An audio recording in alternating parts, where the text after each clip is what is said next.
Outra discussão, né, que pegou muito fogo, que aliás, legislativamente também pega. Em 2015, no governo Dilma, aprovou-se a nova lei das drogas, né? E tem lá uma parte que fala do usuário, né? E essa parte diz que o usuário não comete crimes.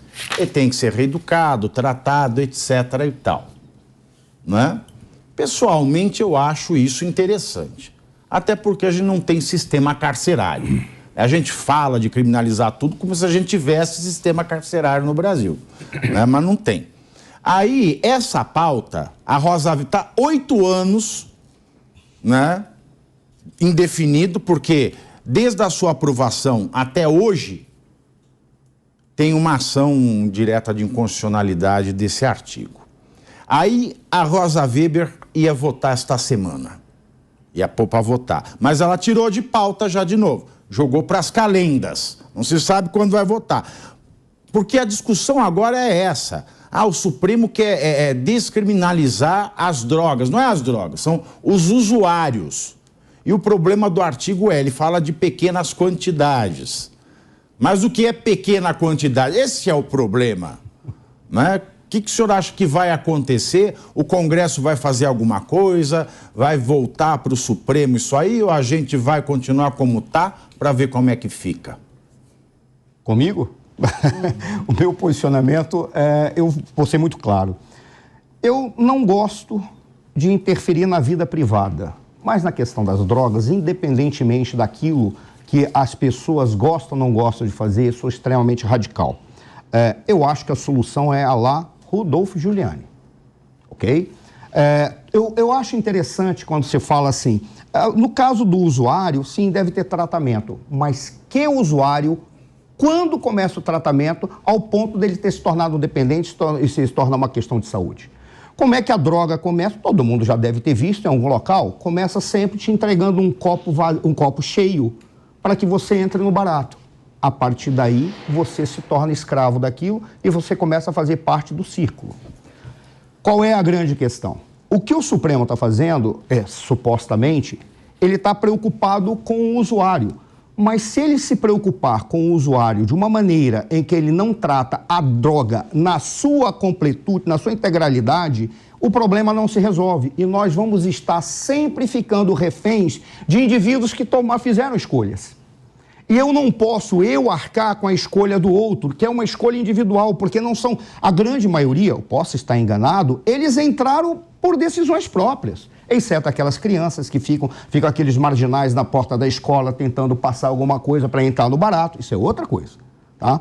Mas a questão é, tudo bem, eles querem trabalhar com a liberação da droga, ou querem trabalhar com amenizar a maneira como vai culpabilizar o usuário. Liberar, né? Esse artigo não é liberar. Assim, quem for pego, né? Quem levou um bote prefeito com um baseado acejos na mão, tomou um sacode regado a tapa, a pontapé e pescoção, não vai ser mais levado à presença do doutor delegado. Mas aí é que está o detalhe. Por exemplo, aquele que for pego, dependendo do usuário, ele vai definir, afinal de contas, qual é a quantidade, o volume que considera que isso é para uso, e o restante é tráfico, e o traficante você prende, mas o traficante está entregando para o usuário.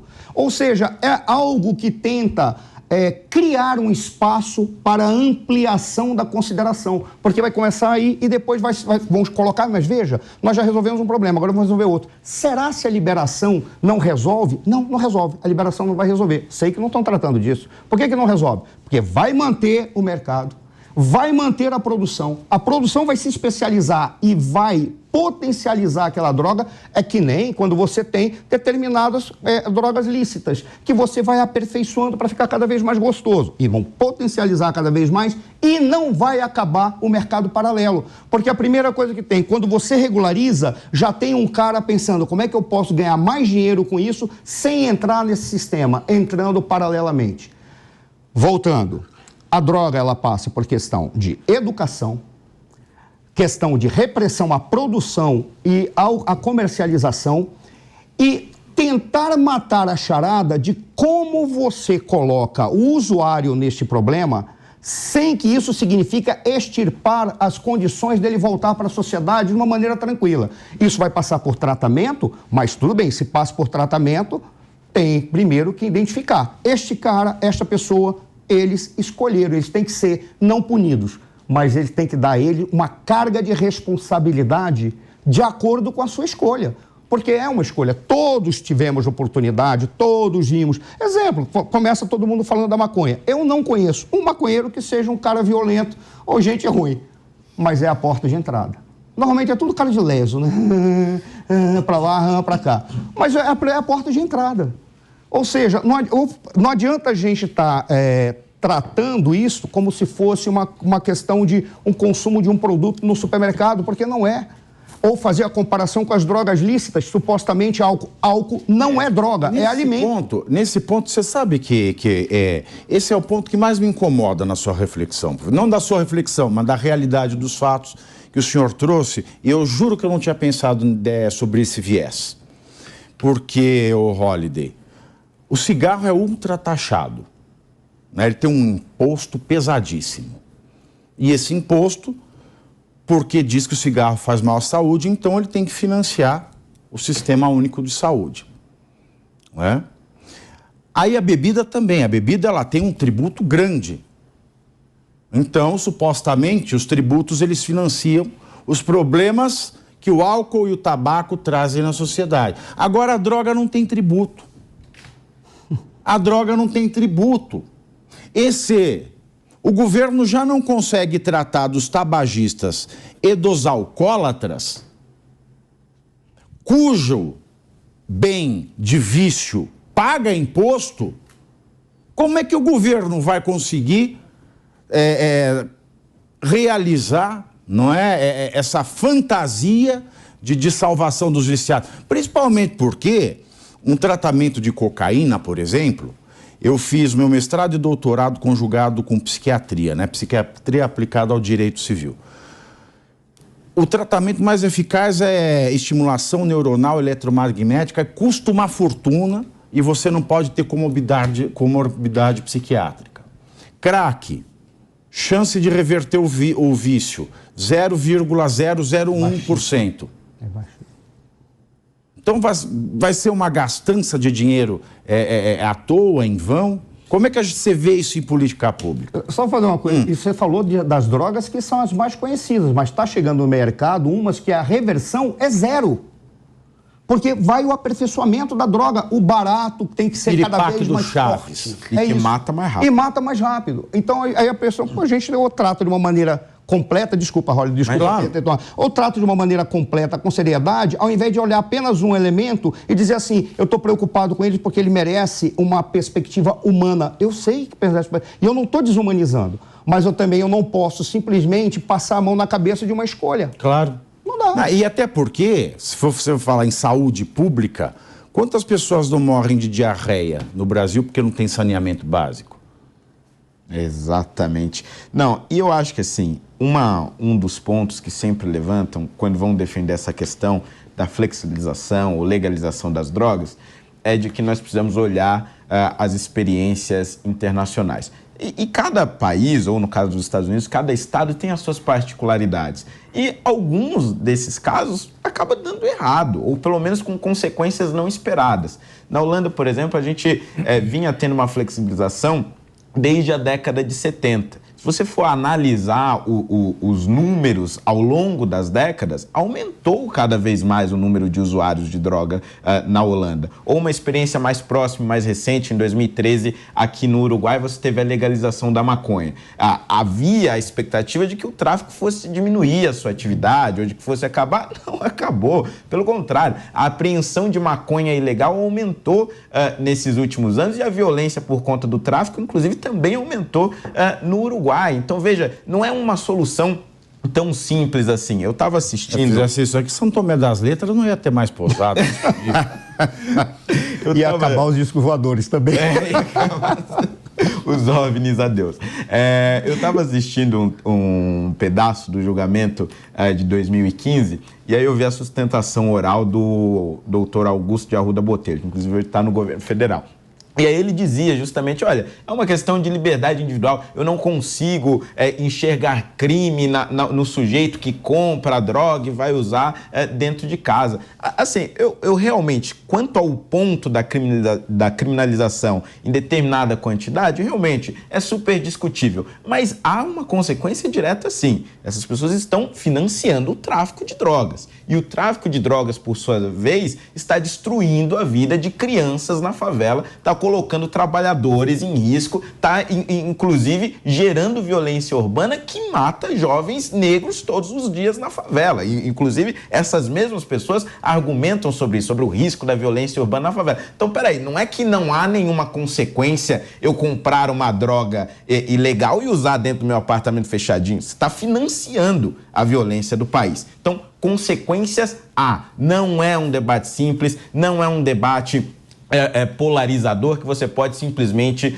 demonizar um lado ou outro, mas fato é que as experiências internacionais até aqui não são unânimes quanto à positividade dessa flexibilização. E nesse sentido, esse julgamento do STF preocupa muito. Agora, juridicamente, Nelson, juridicamente nós estamos no pior dos mundos. Por quê? O usuário, né, você não sabe se ele comete crime ou não. A realidade é que com esse dispositivo, né, para uso pessoal, varia da autoridade policial, varia do promotor, né, para quem for levado o caso, varia do juiz que for julgar. Mas assim, sacode todo mundo toma. E quem mais toma sacode é quem mora nas regiões mais pobres. Né? Eu cantei Bezerra da Silva essa semana aqui, né? Ele fala levei se Leonardo dá 20, por que é que eu não posso dar 2? E o delegado fala para o malandro, Leonardo é Leonardo, me disse o doutor, ele faz o que bem quer e está tudo bem. Infelizmente, na lei dos homens, a gente não vale o que é, mas somente o que tem. Ele tem imunidade para dar quantas quiser, porque é rico, poderoso e não perde a pose. E você que é pobre e favelado, só deu 2, vai ficar grampeado no 12. Bezerra da Silva. Então a realidade é essa nesse momento, né? Então assim, veja, essas legislações do PT, elas trouxeram mais vulnerabilidade para a vida daqueles que eles juram de pé junto que queriam defender do que benefício. Com certeza. Porque memória, hein, Pavê? Sabe? Todas as pois é, impressionante. Mas vamos lá. Em relação a essa questão das drogas, para mim, com todo respeito, sem generalizar, a maior parte, pelo menos eu acredito, droga é coisa de vagabundo. Eu não gosto de droga. Quem usa droga ainda não fica satisfeito em usar, quer ficar oferecendo para todo mundo, para o seu filho, para o seu neto, para o seu sobrinho, para todo mundo. Então a sociedade é essa. A gente tem que conviver infelizmente, com eu só não admito falar mal de álcool. Com essa droga. Droga ilícita, Pavê. Álcool não é droga, álcool é bebida alcoólica e é alimento. Pois é, mas independente disso, e restrito à discussão jurídica, não se pretende liberar a droga de modo geral. O que se pretende é só declarar a inconstitucionalidade do crime de uso de droga, de porte de droga para uso pessoal. E nesse aspecto tem 2 pontos que a gente tem que se prestar atenção. Primeiro, por que é que não seria crime do ponto de vista constitucional? Porque o autor é a própria vítima. Ele estaria prejudicando a si próprio. Essa seria a vítima do crime de uso de droga. Então, tão quanto a tentativa de suicídio não é crime, tão quanto a autolesão também não é um crime de lesão corporal contra si mesmo, o uso de drogas, porque faz mal para o próprio usuário, também não seria crime. Não faltaria um elemento do crime, da vítima. Segundo, não é crime, mas é considerado pelo Código Civil uma violação aos direitos da personalidade. Não tem crime, não tem sanção, mas não é jurídico. Exato. Suicídio é crime? Não, incitação do suicídio é. Só que quando como é que você vai prender o morto? Calma, mas aí na questão de prender o morto, a questão é, quando alguém, se ele não é crime, mas a incitação ao suicídio no momento em que o indivíduo está fazendo este ato que você falou, ele não se resume apenas que ele é a vítima daquilo que ele fez, mas também se ele foi incitado a fazê-lo. No mínimo, isso tem que ser averiguado. Sim. Mas o tráfico, deixa eu só explicar isso para voltar para o Nelson, o tráfico ele tem 20 verbos. Então você oferecer, mesmo que de graça... Oferecer, transportar, entendeu? depositar. Já é. Pois é, então... Manter em depósito. Entendeu? Oferecer já é tráfico. Então não pode passar a mão daqueles que fazem a escolha. Exato. Mas daí tem esse segundo detalhe, justamente porque se você pegar o artigo que está em discussão aí, ele não tem pena de prisão, por exemplo. Então as pessoas entendem aí na doutrina criminal, de direito penal, de que algo que não tem sanção não pode ser considerado um crime. Tem esses dois aspectos. E aí nesse ponto a gente precisa se lembrar, foi uma lei aprovada, promulgada, não sei se votada antes ou não, mas no governo petista. Da Dilma, mas é pequena quantidade, é o policial na hora que vai ver. Se você tá lá só com uma binguinha, o cara, não, isso aí é muito, pá. Então pode ter sido até premeditado. Você coloca um crime que não tem sanção, logo ele será declarado inconstitucional, essa questão de uso próprio. Agora, para finalizar, apesar disso tudo, cada pessoa que é pega portando droga para o uso próprio já revela o indício de um crime. E sabe, é o crime de outro tráfico. problema. Porque, a não ser que ele tenha plantado, ele comprou de alguém. Olha a loucura que esse governo, esses governos do PT fazem na lei brasileira. Tá, você tem uma binguinha, tô com um cigarrinho do capiroto atrás da orelha aqui. Tá, lá, uso próprio, tal. Eu vou 4h20, eu vou dar um relax, né?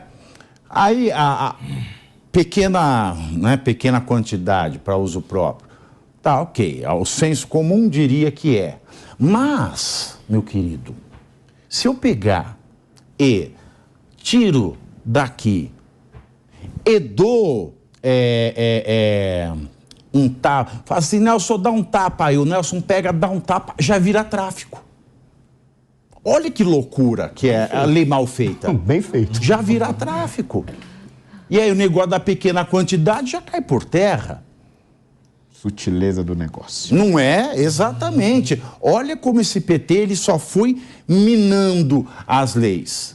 Né? O tráfico. Aí, ao invés de ele proteger os pretos, pobres, perseguidos pela vilania da polícia fascista dos estados, ela colocou o preto pobre nessa situação. Mesmo sendo usuário, levar sacode toda vez. E ter que contratar advogado para provar que não é tráfico. Olha o que o PT fez. E se pega índice, Pavinato, das decisões judiciais de condenação por tráfico, você vê que quanto menor a condição social, quanto mais pobre a pessoa, menor é a régua para saber se é para uso próprio ou não. Então, quanto mais pobre, com menos quantidade de droga, pode ser um traficante. Quanto mais rico, com mais quantidade de droga, é para uso próprio. Então, o Bezerra da Silva, do Leonardinho. A falta de critério legal, que a lei poderia dizer até quanto que é porte, prejudica o pobre. Exato. Aí, cara, o Nelson mencionou, né, o Augusto de Arruda Botelho, que hoje é secretário de Justiça. Holliday. Ele falou que é uma questão de liberdade, né? A pessoa tá lá, é uma questão de liberdade. Não seria o mesmo, portanto, vê como não se sustenta a questão da posse de arma. Tá, se a pessoa quer ter lá a droguinha dela em casa, é a liberdade dela. Agora, ela não pode ter uma arma em casa. Uma arma em casa para se proteger, ela não pode. Uma droga para se matar, ela pode. Olha a tristeza que a gente chegou nesse país. E a droga não faz mal apenas para o usuário. O que o Koba colocou para a gente aqui, que quem usa a droga está fazendo mal só para si mesmo, ele estava falando da lei, como é descrita hoje, mas ele faz mal para os outros, a partir do momento em que ele está movimentando todo esse comércio. É um comércio baseado em matança. Tráfico de drogas é uma lista de crimes aí que são cometidos. Então, para mim, isso já começou extrema também nesse assunto de droga. Também acho que tem que ser tolerância zero. Eu fiz um trabalho de alguns meses na Secretaria de Desenvolvimento Social, bem no núcleo da COED, que trabalha justamente com esses dependentes químicos, né? E fiquei ali na Cracolândia entendendo como funcionava, né, todos os equipamentos. Eu estava na área de assistência social, mas como funcionavam todos os equipamentos que prestavam o serviço aos dependentes químicos, né? E tem 3 vertentes, conversando com as pessoas, com os especialistas, pessoas que estudam muito a questão da dependência química, tem que unir. É uma união de assistência social, sim, porque você tem que pegar o cara ali que já está no fim, no limbo, com segurança pública, sim, tem que ser duro ali na segurança pública, com saúde pública também. Então tem que ser um trabalho conjunto dos três, não tem que tirar nenhum nem outro, que isso é uma discussão antiga que tem nessa área, né? E aí, conversando com os dependentes químicos, aí eu fui tentar entender a raiz do problema, e que é o que eu sinto que os governos progressistas também não trabalham. Por que eles caíram nisso, né? Claro que não é vítima, eu não vitimizo ninguém, mas a falta de estrutura familiar, falta de educação. E justamente esses governos progressistas, eles vão piorando tudo. Querem liberar droga, não trabalham na estrutura familiar. Querem destruir a família. Querem destruir a família e não querem trabalhar numa educação de qualidade. Então você vê que tudo vai para um caminho errado. É assustador. Esse assunto é muito complexo, a solução é difícil, mas para mim, tolerância zero. Esse